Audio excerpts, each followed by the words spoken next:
இங்கிலாந்திலே ஒரு சாதனை தமிழராக எங்களுடைய தமிழ் மண்ணின் அடையாளமாக விளங்குகின்ற இசைஞானி இளையராஜா அவர்கள் தனது முதல் சிம்பனியை அரங்கேற்றி அந்த நிகழ்ச்சியை பார்த்த பரவசத்திலே சகோதரன் மயூரன் இணைந்திருக்கின்றார்.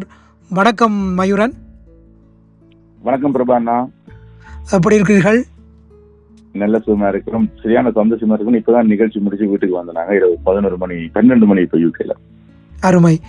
பொதுவாக நீங்கள் அங்கே யூகேயிலே ஒரு மேடை பாடகராக கோலோச்சி கொண்டிருப்பவர், இசைஞானி மட்டுமன்றி எல்லா இசையமைப்பாளர்களுடைய பாடல்களையும் அரவணைப்பவர். இன்று உங்களுக்கு இது ஒரு புது அனுபவமாக இருக்கும், அப்படித்தானே? உண்மைதான். நான் இதற்கு முதல் ராஜா சாருடைய நிகழ்ச்சி ஒன்றை 2012 இங்கே ஓட்டு அரினால இல்லாட்டி செய்வார்கள், இன்னொரு அரினால செய்வார். அதற்கு அது முற்றுமுழுதாக எங்களுடைய தமிழ் பாடல்கள், ராஜசரண பாடல்கள். இந்த அனுபவத்தை எப்படி எதிர்கொள்ள போகிறோம் என்றே தெரியாது. அதாவது சிம்பனி என்றா எனக்கு என்னன்னு தெரியாது. ஏதாவது ஒரு மியூசிக்கை கேட்டிருக்கோம், ரெக்கார்டிங்க பார்த்திருக்கோம். ஆனா அந்த சிம்பனி அதை எழுதுறது, அந்த மியூசிக் எப்படி இருக்கும் என்று தெரியாத ஒரு முழுமையான ஒரு ஆர்வத்தோடையும் எதிர்பார்ப்போடையும் போனோம். அதான் உண்மையான விஷயம். பொதுவாக இப்போ உங்களுடைய வயசுக்காரர்களுக்கு இளையராஜாவினுடைய பாடல்கள் தான் திரை இசை பாடல்கள் என்றால் என்ன என்று காட்டி கொடுத்தது. அதே போல சிம்பனி என்றால் என்ன என்பதற்கு கூட உங்களுக்கு இளையராஜா தான் துணை நின்றிருக்கிறார், அப்படியா? உண்மைதான். இப்பொழுது நாங்கள் 79 ஆண்டுக்கு வந்தோம்னா எனக்கு இப்ப 45 வயசு. ஒரு 35 வருஷமா ராஜசரண பாட்டு தான் எங்களுக்கு எல்லாமே.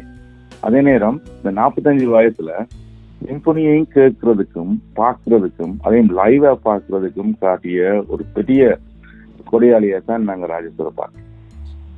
அருமை. இந்த அரங்கம் பொதுவாகவே எங்களுடைய தமிழருடைய நிகழ்வுகள் அரங்கேறாத, முக்கியமாக இப்படி அந்த சிம்பனி போன்ற ஒரு பிரம்மாண்டமான நிகழ்ச்சிகள் நடைபெறுகின்ற அரங்கம், அப்படித்தானே? உண்மைதான். அதாவது இந்த அப்போலோன்னு சொல்றது 2 இருக்கு லண்டன்ல. இது ஹேமஸ்மித்ல இருக்கிற அப்போலோன்றது பிரம்மாண்டமான மண்டபம், விசாலமான மண்டபம். அந்த ஸ்டேஜ் மாத்திரம் கிட்டத்தட்ட 30 மீட்டர் அகலம். அதே போல அந்த ஸ்டேஜ்ல இருந்து நீங்க எங்க பார்த்தாலும் எல்லாரையும் நேர பார்க்கலாம். அதே போல மண்டபத்துல இருந்தாலும் உங்களுக்கு அந்த ஸ்லோப்பா இருக்கும், அதாவது ஒரு சாய்வாக இருக்கும் கதிரைகள் எல்லாம். அப்போ ஒரு கட்ட தலையை முறைக்காது. ஸ்டேஜ்ல இருக்க ஒரு விஷயத்தையும் நீங்க மிஸ் பண்ண மாட்டீங்க. அதை விட 3500 பேர் இருக்கக்கூடிய ஒரு பெரிய மண்டபம், பால்கனி இருக்கு. அதை விட சவுண்ட் சிஸ்டம் எல்லாம் பாத்தீங்கன்னா அரே சிஸ்டம்னு சொல்றது, அது பெர்மனண்டா அங்க இருக்கு. அதாவது 2 சைட்லயும் கிட்டத்தட்ட 26 ஸ்பீக்கர்ஸ் மேல இருந்து ஒரு வயலின் ஷேப்ல இருக்கும். அதை விட ஒரு 14 பேஸ் பூஃபர்ஸ் கீழே இருக்கும். ஆனா ஒரு 2.5 மணி நேரம் ஷோ, 8 மணிக்கு தொடங்கினது, 10:30 தான் முடிஞ்சது. ஒரு கூட ஃபீட்பேக் வர இல்லை. அதே நேரம் ஒரு கூட லவுடா இருக்கே இல்லை, ஒரு கூட சத்தம் காணாம இருக்கே இல்லை. அவ்வளவுக்கு ஒரு பிளஸ். அதை விட இன்னொரு பியூட்டி என்னன்னா, பின் ட்ராப் சைலண்ட் சொல்லுவாங்க, புல்லு சிவந்த சத்தம் கேட்க மாட்டேன். எங்களுடைய ஆட்களும் அவ்வளவு பேரும் அரவாசி இந்தியன்ஸ், அரவாசி ஸ்ரீலங்கன். ஒரு சத்தம் கிடையாது. மியூசிக் தொடங்கினா ஒரு சத்தம் கிடையாது. ராஜா சார் தொடங்கின நேரத்துல இருந்து இன்றைக்கு தான் அவர் இருந்ததை பார்த்தோம். ஒரு நல்ல வடிவான ஒரு சோஃபா போட்டு அவரை எதிர்த்தி விட்டாங்க. ஒரு கண்டக்டர் ஒரு இங்கிலீஷ் பர்சன், மிக்கல்னு சொல்லி, அவன் தான் கண்டக்டர். ஆனா மாஸ்டர் ராஜா என்ன செய்திருக்காருன்னா, த்ரூ அவுட் அந்த நோட்ஸ் செக் பண்ணி கொண்டு போய் இவங்க வாசிக்கிறதெல்லாம் தெரியாது. அதை பாக்குறதுக்கு கொடுத்து வச்சிருக்கணும். உண்மையா அது இனி நடக்குமா இல்லையா, இனி எங்க நடக்குமா தெரியாது. யார் ஸ்பான்சர் பண்ணினாலும் முதலாவது தரம், முதல் முறையை அவர் எழுதின சிம்பனிய அவர்கிட்ட கையாலே எழுதினது, அவருக்கு முன்னுக்கு நின்று அவரோட சேர்ந்து, அதை விட முக்கியமா யுவன் வந்திருந்தார். அதே போல எங்களுடைய கார்த்திக் ராஜா வந்திருந்தார். ஆனா ஒரு தரமே அலட்டி கொள்ள இல்லை, எல்லாரும் 3 ரோல இருந்தாங்க. அதுக்கு 3வது ரோல நான் இருக்கேன். அருமை. ஆனா one of the beautiful show. இந்த இப்படியான நிகழ்ச்சி பொதுவாக இங்கிலாந்தை பழமையினுடைய நகரமாக இன்றும் அந்த நாடகங்கள், இசை, அதாவது செவ்வியல் என்று சொல்வார்கள், மேற்கத்திய செவ்வியல், அந்த இசைக்கெல்லாம் இன்றும் முக்கியத்துவம் கொடுக்கின்ற ஒரு நாடு. அந்த நாட்டில் இவ்வளவு திரளாக எமது தமிழர்கள், அதாவது இந்தியா இலங்கை என்று சொல்லும் பொழுது பொதுவாக தமிழர்கள் என்று இப்படி ஒரு நிகழ்ச்சிக்கு போவது என்பது இதுதான் முதல் தடவையாக கூட இருந்திருக்கலாம், இல்லையா? உண்மைதான். இதற்கு முதல் நான் இதே போன்ற ஒரு மண்டபம் ரோயல் ஆல்பர்ட் ஹால் ஒன்று இருக்கு. ம். அதுல ஒரு ஹரிஹரனுடைய ஷோவுக்கு போயிருந்தோம். அதுவும் இதே மாதிரி தான். அந்த தியேட்டர்ன்ற இதுதான். நாங்க சினிமாவையும் தியேட்டரையும் இலங்கையில குழப்புவோம். ஆமா. சினிமா வேற தியேட்டர் வேறுன்றதுக்கு அர்த்தம். அதாவது தியேட்டர்ல வந்து அவங்க அந்த சவுண்ட் சிஸ்டம் எப்படி இருக்குமெண்டா ஒவ்வொரு தரம் மைக் இல்லாம கழிச்சாலே கேட்கக்கூடிய மாதிரி, எதிரொலிச்சு வரக்கூடிய மாதிரியும் அந்த நேர கேட்கக்கூடிய மாதிரி தான் அந்த மண்டபங்களோட அமைப்பு இருக்கும். சேர்ச்சில பாய் போகன்ஸ் இருக்கும் தானே. அது ஆமா, அருமை. அதாவது இவங்க இப்ப 200 வருஷத்துக்கு மேல் கட்டைக்கு அந்த நேரம் நல்ல மைக் இல்லாட்டியும் நீங்க கதைக்கிறது கடைசியில இருக்கணும் கேட்கிற மாதிரி தான் அந்த கல்லுகளை அரேஞ்ச் பண்ணிருப்பாங்க. இந்த நிகழ்ச்சி தொடக்கத்துல இருந்து எப்படியான அமைப்பிலே அது நடந்தது, அதை பற்றி சொல்லுங்களேன் ஒரு பார்வையாளராக. ரைட்.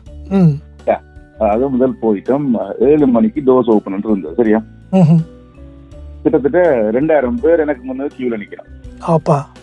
நான் சரி 6:45 போறேன்னு 7 மணிக்கு டோர்ஸ் ஓபன் சொன்னாங்க. ஆனா அதுல முதலாவது விஷயம், அந்த செக்யூரிட்டிக்கு எல்லாம் தெரிஞ்சிட்டது இவங்க எல்லாரும் Asian, Sri Lankan, Indian, no trouble makers, player எல்லாம் செய்ய மாட்டாங்க. அப்ப அந்த பெரிய செக்கிங் எல்லாம் கிடையாது. வித்தின் ஹாஃப் அன் ஹவருக்குள்ள 2500-3000 பேர் உள்ளுக்கு போயிட்டாங்க. வித்தின் ஹாஃப் அன் ஹவருக்கு. நாங்க நினைச்சோம் விடவேறு முழுகு போறதுக்கு செக்கிங் கண்டா இவ்வளவு பிரச்சனை. ஒரு ஹாஃப் அன் ஹவர்ல உள்ளுக்கு போயிட்டோம். அவர்கிட்ட சீட்ஸ் எல்லாம் இருக்கு, நம்பர்ஸ் இருக்கு. நான் வந்து விஐபி டிக்கெட் எடுத்தா 180 பவுன்ஸுக்கு. எனக்கு பார்த்தா 3வது ரோல இருக்கு டிக்கெட். சரி, 3வது ரோ. அப்படியே ராஜா சார் அப்படி கையால் எட்டி தொடலாம். அப்ப நான் அதுல இருந்துட்டு யோசிச்சேன், இல்ல எனக்கு சவுண்ட் வந்து ஒரு 20வது ரோல இருந்தா தான் எனக்கு அந்த பேலன்ஸ் இருக்கும் எல்லாம், மற்றது எல்லாத்தையும் பார்க்கலாம்ட்டு நான் முதல்ல ஒரு 1/2 an hour அதுல இருக்கணும் நினைச்சு போட்டு வந்தோடனே முதலாவது என்னன்னு சொல்லிச்சு சொன்னார். ஓகே, உங்களோட ஃபேவரிட் இளையராஜா, மேஸ்ட்ரோ இளையராஜா முதல்ல எடுத்த சிம்பனியை உங்களுக்காக லைவ் ப்ரெசென்ட் பண்ண போறார். அதுக்கு முதல்ல இவரை கூப்பிடுறேன். யாருன்னு சொன்னா அந்த கண்டக்டர் மிச்சேல்னு சொல்லி ஒரு நல்ல ஒரு கண்டக்டர். அவரும் ஒரு ஃபேமஸ் கண்டக்டர். அவர் வந்திருக்காரு. அதுக்கு பிறகுனா வந்து இறங்குறாங்க வயலினிஸ்ட் மாத்திரம் ஒரு 30 பேர். அப்பா. டபுள் பேஸ் 6. அருமை. சிலோ வந்து ஒரு கிட்டத்தட்ட 8. அவங்கள பின்னுக்கு பேஸ் ட்ரம்மர்ஸ். அதை விட அந்த இது வேற சைலோபோன் சொல்லுவாங்க தெரியுமா, டிங் டிங் டிங் வாசிப்பாங்க தெரியுமா, தட்டி தட்டி வாசிப்பது சைலோபோன். அதை விட அந்த சிம்பிள்ஸ், அதாவது பேண்டில் போய் எப்படி நடுவில் அடிச்சுட்டு போவாங்கல்ல சிம்பிள்ஸ், இந்த சிம்பிள்ஸ் வாசிக்கிறதுக்கு ஒரு 3 பேர். ஆனா அவங்க வாசிச்சது 3-4 பேர் தான். அதே போல அந்த ஸ்ட்ரிங் செக்ஷன்ஸ்ல இன்னொன்று இருக்குது. அதுக்கு எனக்கு அதாவது சாக்ஸோபோன், ட்ரம்பெட், ட்ரம்பலின், உண்மையில இவ்வளவு இன்ஸ்ட்ருமெண்ட் பேரை பழகுறதுக்கே எங்களுக்கு ஒரு 5-6 வருஷம் மட்டும். சரியா? அவ்வளவுக்கு நோட்ஸ் எழுதி அதை விட ரெக்கார்டர், அதாவது ஃப்ளூட் மாதிரி மற்றது நேர வச்சு வாசிக்கிறோம் ரெக்கார்டர்.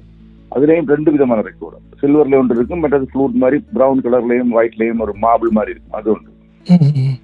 அதை விட அந்த இவ்வளவு பேருக்கும் படிப்பிக்கிறது, சொல்லி கொடுக்கறது, நோட்ஸ் எடுக்கிறது, எப்ப சாஃப்டா வாசிக்கணும், எப்ப லவுடா வாசிக்கணும், எப்ப எண்டிங் செய்யணும், அது வந்து அந்த கண்டக்டர் ஸ்டைல். ஆனா திகச்சு போயிட்டாங்க அவ்வளவு பேரும். அதாவது எனக்கு பின்னுக்கு இருந்த ஆக்கள் சரி, முன்னுக்கு இருந்த ஆக்கள் எல்லாம் wow, it's amazing Raja sir, அவ்வளவுதான். அப்ப வந்து உடனே எல்லாம் இன்ட்ரோடியூஸ் பண்ணோடனே ராஜா சார் வந்தார். அது நான் அந்த ஒரு கடைசி கதிர இருந்தேன் நான் முதலாவது ரோவ்ல. அப்ப என்ன பக்கத்தால ராஜா சார் போனவர் தாண்டேக்கு தான் தெரியும் ராஜா சார் இதால வர்றாரு. நான் ஸ்டேஜுக்கு வர போறாரு. ஸ்டேஜுக்கு எங்கட மக்களுக்கு வேலை இருந்தான் போனது. போயிட்டு ஒரு அந்த இவெண்ட்டை ஆர்கனைஸ் பண்ணதும் ஒரு இந்தியன் காய், இஸ் வெரி குட், நல்ல கட்டிக்காரன், நல்ல மியூசிஷியன் தெரிஞ்சால். அப்ப அவர் வந்து கேட்டார், ராஜா சார் ஏதாவது கலைக்க போறீங்களா, ஏதாவது சொல்லுவாங்க சொன்னார். என்ன நினைக்கிறீங்க இந்த நிகழ்ச்சியை பற்றி? என்ன, this is a very important day in my life. எனக்கு இது முக்கியமான நாள், அதே போல எனக்கு இது புதுமையான நாளாயும் இருக்குது சொன்னோன்னா, அப்ப வேற யாரும் சொல்ல போறீங்க? இல்ல, நேர மியூசிக் கையை காட்டிட்டு. சரியா? அதே நேரம் ஃபர்ஸ்ட் டைம் ராஜா சார் 2.5 மணி ஷோவில் 2 மணி 15 நிமிஷம் ஒரு சோஃபால இருந்து இந்த நிகழ்ச்சியை பார்த்தேன் ஸ்டேஜ்லயே. அதுதான், இல்லாட்டி இப்போ நிப்பாரு இல்லோ. சார் வடிவான ஒரு கோர் ஷூட்ல வந்தார். ஷூட்ல வந்துட்டு இருந்தார். இருந்து 1 நிமிஷம் கூட சும்மா இருக்கல. அந்த பேஜஸ் எல்லாம் பார்த்து நோட்ஸ் எல்லாம் பார்த்து சரியா இருக்கான்னு பார்த்துட்டே இருக்கார். அவரை கதிரையில இருத்தி விட்டா கூட அவருடைய கவனம் சிதறாமல் தான் கொடுத்ததை எப்படி அவர்கள் கொடுக்கிறார்கள் என்பதை அவதானித்து கொண்டிருப்பார் இல்லையா? 100%. அதாவது முகம் துளிக்க இல்லை இன்றைக்கு முகம் துளிக்க இல்லை. சில நேரம் பக்கம் போகும்போது வரும் தானே அவருக்கு, அவருடைய ஸ்டைல் தானே அது. ஆனா இன்றைக்கு சிரிச்சு கொண்டே இருந்தார். எத்தனை பேரும் மக்களை பார்த்து கையாட்டினார், ஃப்ளைங் கிஸ் தந்தார். சரியோ, அதாவது கும்பிட்டு காட்டினார். அந்த பவுபலி பார்த்தார், யார் அந்த அந்த பேண்ட் செய்தது மாதிரி. இன்றைக்கு கொஞ்சம் வித்தியாசமா இருந்தார். ஐ டோன்ட் நோ என்னன்னு தெரியல, அவரோட வித்தியாசம் இருந்தது. இந்த 2 மணி நேரம் 15 நிமிடம் அந்த முழுமையான சிம்பனி நிகழ்வாக இருந்தது அப்படியா? இல்ல, முதல் 1.5 மணி நேரம், சரி, 8 மணில இருந்து 9:30 வரைக்கும் இவர் இயற்றிய 3 சிம்பனி சுவாச்சம். சரியா, இவர் கையால் எழுதின 3 சிம்பனி, ஒவ்வொன்றும் 20 நிமிஷப்படி ஒரு 60 நிமிஷத்துக்கு கிட்ட 1 மணி நேரம் இவருக்கு சிம்பனி தான். சரிதானே? அதுக்கு எல்லாம் முடிஞ்ச உடனே அந்த ஆர்கனைசர் வந்து சொன்னார், நீங்க ஏதோ பெருசா எதிர்பார்த்து வந்திருப்பீங்களே, என்னண்டு பார்த்தா இனிமே நானும் சொன்னேன், எப்படியாவது சுந்தரி கண்ணால் ஒரு செய்தி அப்படியான பாட்டுகளை கூட ஒரு கொஞ்சமா ஒரு கொஞ்சம் ஸ்ட்ரிங்ஸோட எங்களுக்கு வாட்சி காட்டினா கொஞ்சம் மன நிம்மதியா இருக்கும் போனாங்க. அப்ப சொன்னாரு, உங்களுக்கு ஒரு இன்னொரு ட்ரீட் இருக்கு, ஒரு 20 மினிட்ஸ் பிரேக் எடுத்துட்டு வாங்கோ, நாங்களும் உங்களுக்கு ட்ரீட்டை தாரோம். 20 மினிட்ஸுக்கு ஒரு தரம் வெளியில போயிடல, ஒரு 10 மினிட்ஸ் வெளியில போயிருப்பாங்க, ஓடிட்டாங்க. எல்லாரும் வந்திருந்தோம்னா திருப்பி வந்திருந்தாங்க எல்லாரும். அந்த ஸ்ட்ரிங்ஸ், அந்த வயலோ, அந்த டபுள் பேஸ், அதோட சைஸ்ல நாக்களை விட பெரிய உயரமான இன்ஸ்ட்ருமெண்ட்ஸ் சொன்னா அதெல்லாம் எப்படித்தான் கற்பனையில வச்சு நோட்ஸ் எழுதி அவங்கள வாசிக்க வச்சு, என்ன அழகு, அதை பாக்குறது கண் கொள்ளா காட்சி. வந்த உடனே என்ன செய்றாங்க தெரியுமா, 4 பிஜிஎம், அதாவது தமிழ் சினிமால ராஜேஸ்வர் போட்ட 4 பிஜிஎம் தெரியும், பேக்ரவுண்ட் மியூசிக் தெரியும் தானே, அதாவது அந்த திரைப்படங்கள்ல வந்து மௌனராகம், மற்றது தளபதி மனசுக்கு அப்படியான 4 பிஜிஎம் ஸ்ட்ரிங்ஸ்ல என்ன ஸ்டைல்ல இருந்தா இந்த சிம்பனி ஸ்டைல். ஒரிஜினல் பிஜிஎம் வாசிக்கல, சிம்பனி ஸ்டைல். அந்த ஒரிஜினல் கட்டன் இருக்கும், அந்த டோன் எங்களுக்கு அந்த டியூன் விளங்குது. ஆனா அத வந்து சிம்பனியில எப்படி செய்திருந்தா, இப்படி ஸ்ட்ரிங்ஸால மாத்திரமும், இப்படி இந்த பிராஸால மாத்திரமும் இப்படி செய்தா இப்படி இருக்கும், வித்தவுட் வாய்ஸ். வந்து பிறகு யூகே வாய்ஸஸ் சொல்லி வெள்ளக்கார் ஒரு 4 மேல் வாய்ஸ் 4 ஃபீமேல் வாய்ஸ் கோரஸ், அவங்களையும் வச்சு இந்த ஸ்ட்ரிங்ஸோடையும் இந்த பிராஸோடையும் இந்த சாக்ஸோபோனோடையும் ஃப்ளூட்டோடையும், oh my god, it's a தேன் என்றால் தான் என்ன அதுக்கு இந்த சவுண்டிங் எனக்குண்டா இன்னும் கொஞ்சம் கூட்டி வச்சிருக்கலாமா சவுண்ட் மாதிரி இருக்கு. அவருக்கு ஆசை ஏன்னா உள்வாங்கி விளங்கிட்டு வந்துடணும். ஆமா, அதுல இளையராஜா அவர்கள் பாடியும் இருந்தார் இல்லையா? எஸ், ஐயோ, அது வந்து அதோட இன்னொரு பியூட்டி என்னன்னா, பாட்டுனவர் அந்த பாட்டு உங்களுக்கு அனுப்பி இருக்கிறேன், நீங்க இதோட சேர்த்து போடுங்க. அதை விட இன்னொரு வடிவம் வந்து செய்றாங்க தெரியுமா உங்களுக்கு? அதை 3 ஸ்வரத்துல ஒரு பாட்டு ஒன்று எழுதி இருந்தார். ஆமாம் சொல்லி இருந்தார் மேடையில. அந்த பாட்டை திருப்பி இங்க அதே 3 ஸ்வரத்துல அதே 3 நோட்ல இங்க வந்து இந்த இவ்வளவு இன்ஸ்ட்ருமெண்ட் 77 இன்ஸ்ட்ருமெண்ட் 77 இன்ஸ்ட்ருமெண்ட், அதை விட ஒரு கண்டக்டர், அதை விட எங்கட ராஜேஸ்வர் 79 பேர் ஸ்டேஜ்ல. ஆனா அந்த 3000 பேரும் கொடுத்து வச்சாங்க. உண்மையா சொல்றேன், எத்தனை ஷோ நான் பார்த்திருப்பேன், எந்த மேடையில எல்லாம் பார்த்திருப்பேன். ஆனா இந்த ராஜேஸ்வரன் இன்றைக்கு இருந்த அந்த முகத்துல இருந்த சந்தோஷம் ஒன்றை நான் சாதிச்சுட்டேன் ஒரு சந்தோஷம். அற்புதம். மற்றது அதையும் நான் இந்த யூகேலே வந்து காட்டுறேன் சந்தோஷம். அருமை. அதே நேரம் அலட்டி கொள்ள இப்ப வளமையான நிகழ்ச்சி இருந்தா இப்பொழுது நாங்கள் இளையராஜா அவருடைய மூத்த புதல்வனை இப்பொழுது வரவேற்று மகிழ்விக்கின்றோம், பூமாலை வளைக்கிறோம், அதெல்லாம் கிடையாது. இந்த யுவன் சங்கர் என்ற ஒரு பெரிய இசையமைப்பாளர் வந்திருக்கிறார், ஒற்று கதை கிடையாது. ராஜா சார் இங்கிலீஷ்ல 8 வரி காய்ச்சு, அவ்வளவுதான். அப்ப இங்க இருந்து கத்துறாங்க, வணக்கம் சொல்லுங்க சார், வணக்கம் ராஜா sir. You come here for shouting or you want to listen to music? இவ்வளவுதான் கேட்டேன். அதோட கத்து, அதாவது அந்த கண்டக்டர் அந்த ஸ்டிக் வந்து மேல போயிட்டுண்டா இங்க மூச்சு விடுறது கூட சத்தம் கேட்காது. ம். முடிச்ச உடனே கைதட்டுறதுக்கு மாத்திரம் தான் கேட்குது. ஒரு அது ராஜா சார் அப்படி ஒரு பழக்க வழக்கத்தை எல்லாத்தையும் உருவாக்கி இப்படி இருக்கணும் இந்த crowd. ஆமாம். அதே உண்மையில் இந்த இசை நிகழ்ச்சிக்கு முன்னர் ஒரு முன்னோட்டம் வந்த பொழுது கூட அந்த கண்டக்டர் குறிப்பிட்டிருந்தார், எல்லோருமே அனுபவப்பட்ட வாத்தியக்காரர்கள், ஆனால் இளையராஜாவினுடைய அந்த சிம்பனியை வாசிப்பது என்பது எங்களுக்கெல்லாம் ஒரு பெரிய ஒரு பாக்கியமாகவும் ஒரு பிரமிப்பாகவும் இருந்ததன்று. அதை அவர்கள் இன்னொரு முறை அனுபவித்திருப்பார்கள். உங்களுக்கும் அந்த பிரமிப்பு இருந்திருக்கும் இல்லையா?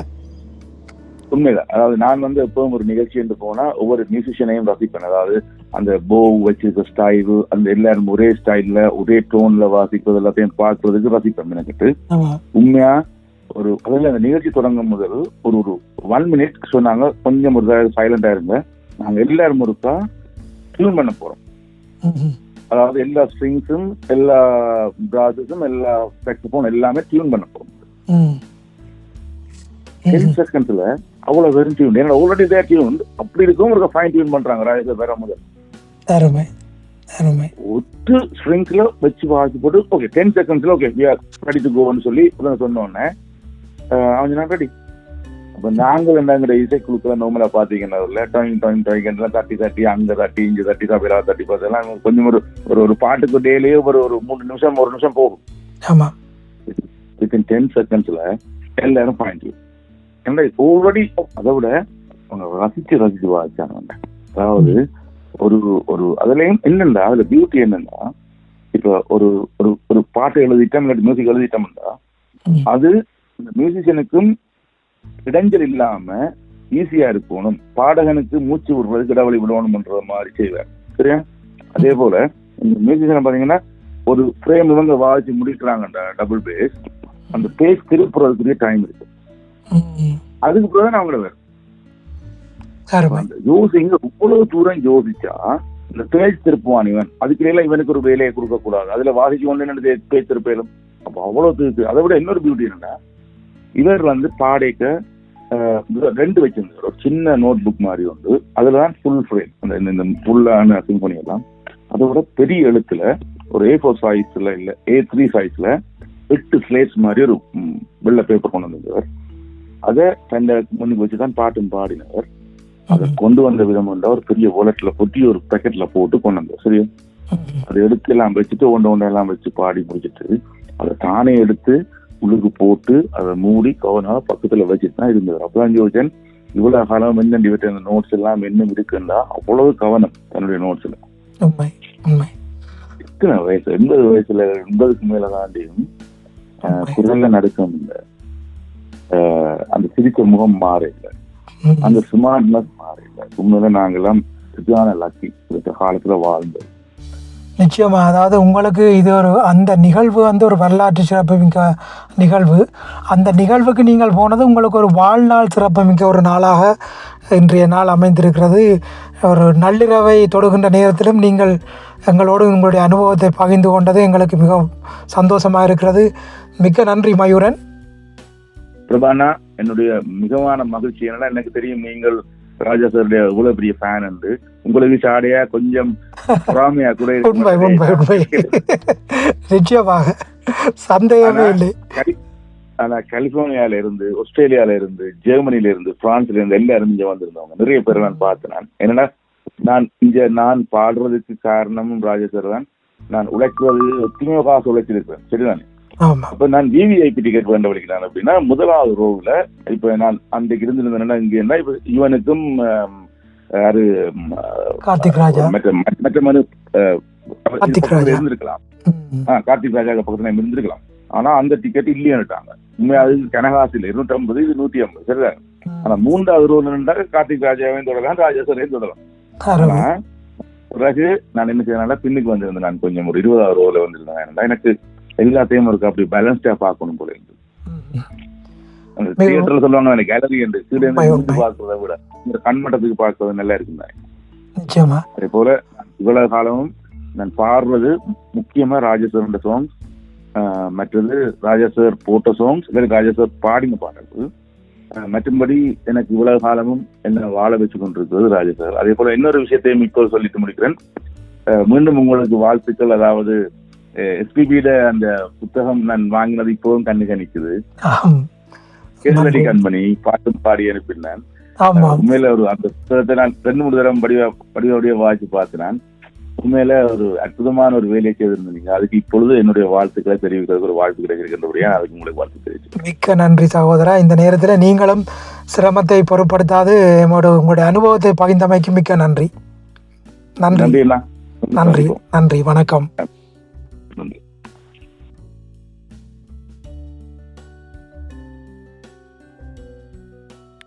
நேர்களே, நாங்கள் இப்பொழுது